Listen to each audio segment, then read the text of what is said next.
ओम शांति। भाइयों और बहनों, आइए आज हम आपको परमपिता परमात्मा का परिचय इस चित्र द्वारा दे रहे हैं। दुनिया में किसी को भी पूछे कि क्या आप परमपिता परमात्मा को जानते हैं, तो कहते हैं हाँ जानते हैं। अगर उन्हें पूछे कि उनका आपको परिचय है, तो कहेंगे परिचय तो नहीं है। तो यहाँ पे हम आपको परिचय दे रहे हैं।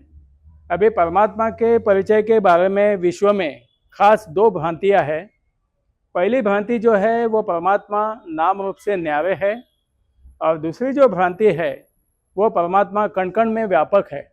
इस दो भ्रांतियों के कारण परमात्मा से हमें जो मिलना चाहिए वो नहीं मिलता, और इसके कारण क्या हुआ है, इस विश्व जो है वो धीरे धीरे पतित बनते गया। और आज हम देखेंगे दुनिया में दुख अशांति काफ़ी हद तक बढ़ गई है। ऐसे समय पर जो गीता का महावचन है कि यदा यदा ही धर्मस्य, अर्थात जब विश्व में अति दुख हो जाता है तो उस दुख को दूर करने के लिए, अनेक अधर्मों का विनाश करने के लिए मैं इस सृष्टि पर अवतरित होता हूँ और मुझे सत्य ज्ञान देता हूँ, मेरा खुद का सत्य परिचय देता हूँ, आत्मा का भी परिचय मैं आप सबको देता हूँ।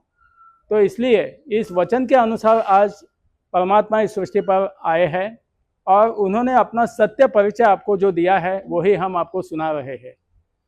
अपने परिचय में उन्होंने 6 बातों के आपको बताया है। पहला बात है उनका नाम। उनका नाम है शिव। शिव शब्द का वास्तविक अर्थ है कल्याणकारी। तो परमात्मा जो है वो विश्व कल्याणकारी है, उनका नाम शिव है। इससे ही साबित होता है कि वो नाम रूप से न्यारे है। ये भ्रांति जो है वो हमारी दूर हो जाती है। दूसरी बात है उनका रूप क्या है। वो कहते हैं बच्चे कि जैसे आत्मा ऐसे मैं परमात्मा हूँ, मैं आम सभी आत्माओं का पिता हूँ। इसके लिए जैसे आत्मा अति सूक्ष्म ज्योति बिंदु स्वरूप होती है, ऐसे मैं भी अति सूक्ष्म ज्योति बिंदु स्वरूप हूँ, यहाँ पे दिखाया है। तो इसी का मामला दूसरी जो बात हो गई है वो रूप हो गई।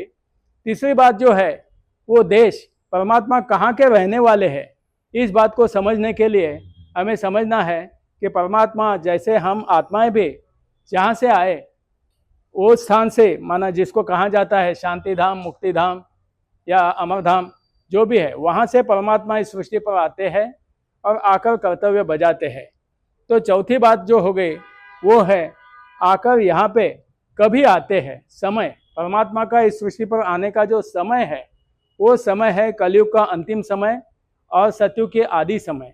इस दोनों का बीच का जो समय जिसे कहा जाता है पुरुषोत्तम संगम युग, इस पुरुषोत्तम संगम युग पर ही परमात्मा आते हैं। ना वो सतयुग में आते हैं, ना वो त्रेता में आते हैं, ना द्वापर में आते हैं। कलयुग के अंतिम समय पर ही परमात्मा हमें मिल सकते हैं। अभी आकर क्या करते हुए, ये चौथी बात है, वो है उनका कर्तव्य। उनका जो कर्तव्य है वो इतना महान कर्तव्य है कि जो किसी भी मनुष्य आत्मा का, संत महात्मा का भी नहीं हो सकता। वो है पतित दुनिया को, जिसमें पतित मनुष्य है, पतित 5 तत्व है, पतित पशु पंछी जानवर है, तो इन सबको पतित से पावन बनाने का जो महान कर्तव्य जो है, और इस विश्व में फिर से सुख शांति का साम्राज्य स्थापन करना, इस महान कर्तव्य परमात्मा आकर बजाते हैं। तो इसी कारण जो छठी बात जो है वो उनका महिमा। तो महिमा के तौर पर यहाँ पे सब कुछ बातें बताई दी है, लेकिन खास करके वो पवित्रता के सागर है, वो निराकार है, फिर दैवी गुणों के भंडार है, फिर आप कहेंगे जीवन नैया को पार ले जाने वाले हैं, फिर शंकर द्वारा ये सारी आसुरी सृष्टि का परिवर्तन करने वाले हैं, जन्म मरण से न्यारे है, दैवी गुणों के भंडार है, और ज्ञान के सागर है, पवित्रता के सागर है, शांति के सागर है, आनंद के सागर है, प्रेम के सागर है।